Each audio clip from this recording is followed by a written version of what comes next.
Intergovernmental Oceanographic Commission under UNESCO for the subcommission of the Western Pacific. This morning I'm going to talk about our activities to. Sorry. First, always, our effort how to combat the ocean acidification in the Western Pacific region.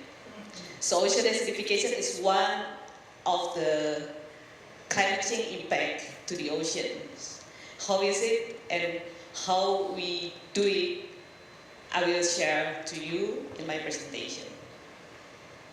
So for the first, I will show you the area where WESTPAC work, or the member countries of our subcommission in the Western Pacific. So, Western Pacific covers all the ASEAN countries, and also some of all of ASEAN countries like China, Korea, Russia, Japan, and some from the United States, Australia, Sri Lanka, all together work under coordination of Western Pacific Office. And we have a lot of activities, collaboration with the research institute, the government, and also with the universities.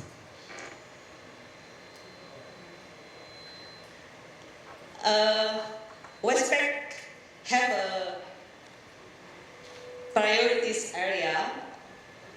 We have a 4 priorities area on ocean process and climate change. The second one is marine biodiversity and seafood security. The third one is about ocean ecosystem health. And the last one is about the emerging ocean science issues. So these are our priority area in WESTPAC. So what we're going to do with these priority areas, we will strengthen the science policy interface to inform to the policy maker to make decision. And we also develop sustained ocean observation and services for maritime activities. And we also advance the knowledge on climate change, on the marine biodiversity and ecosystem health, and bolsters institutional and human capacity for what the ocean future we want. How can we work on the ocean for the future we want? So now we jump to talk about the ocean acidification. I got this picture from the internet. I think it's quite simple and informative for you all to see how is the ocean acidification. Ocean acidification is a hidden impact of climate change. So we see for the first picture first here. It's not work. It's too small. Okay, we'll see there. The industry. So this is like the power plants, how they release the carbon dioxide to the atmosphere, and then how the ocean absorb the carbon dioxide and make the ocean is more acidic because of they absorb the carbon dioxide. How can we identify the ocean is more acidic? We can see from the pH. You know pH? Yeah. Yeah, the pH level. If the pH level is lower, and that means the ocean is more acidic. And then, what is the impact if the ocean is more acidic? It would impact to the corals. Because the ocean is more acidic, so the corals cannot build their shells. And the acid degrades their shells even further. And then, this change decrease the health of coral reefs. And what is the impact? The coral reef, the health of coral reef also impact to the fish. the fish who live in the coral ecosystem. I think most of the ASEAN countries and most of the Western Pacific countries, the community on the coastal still depend on the fisheries. So the fish is also depend on coral reef, and the human communities who rely on the fish or for food economy, so we will have suffer for that. So that's why we have to combat the impact of the ocean acidification. So, and why it's important for the Western Pacific region? Because the Western Pacific and its adjacent regions are among the richest and most productive in the world, as a home to more than 600 coral species. It is more than 70% of all known coral species, and approximately 53% of the world's coral reefs. So we have to protect the coral reefs in our region. I think most of the participants come from the Western Pacific region, right? So, if we talk about the SDG 14, we will talk about the life below water. You may already know all the target of the life below water. If the participants here knows about this target? Yeah, I think so. So, how the implementation of SDGs in the Western Pacific region? So, because we talk about the ocean acidification, so we will focus about how to reduce the ocean acidification. How to reduce ocean acidification? We need to increase the scientific knowledge, do some research, and how transfer the technology for ocean health.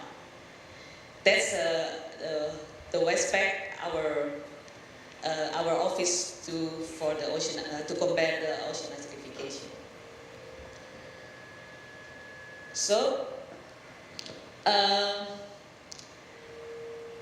we established a regional research and monitoring network on ocean acidification, and we also developed a regional program as one of the regional component of the Global Ocean Acidification Observing Network. We call it as GOA-ON. So, in the global level, we call it as a Global Ocean Acidification Observing Network. They all work on the global, and we try to be a part of this network and to monitor the impacts of ocean acidification on coral reefs, specifically on coral reef. What we have been doing with that, we have a series of regional trainings and workshops, and we select some pilot areas around the Western Pacific region, and we try to transfer of knowledge and technology among the experts, institutions within and outside the region. This picture shows some pilot areas on the Western Pacific region. This is our activities. We have training how to monitor, how to measure the ocean acidification, and as I mentioned before, we have a series of training and workshop for the activities. And what we do now, recent works of our activities on ocean acidification, now we develop a standard of procedure how to monitor the ocean acidification. And we also, from the pilot areas, from the data from the pilot areas, we do some data processing and management, not in my office, but amongst the experts, the researchers, the scientists in the WESTPAC region. And the pilot sites for the ocean acidification program we have in some region, in some countries of WESTPAC member countries.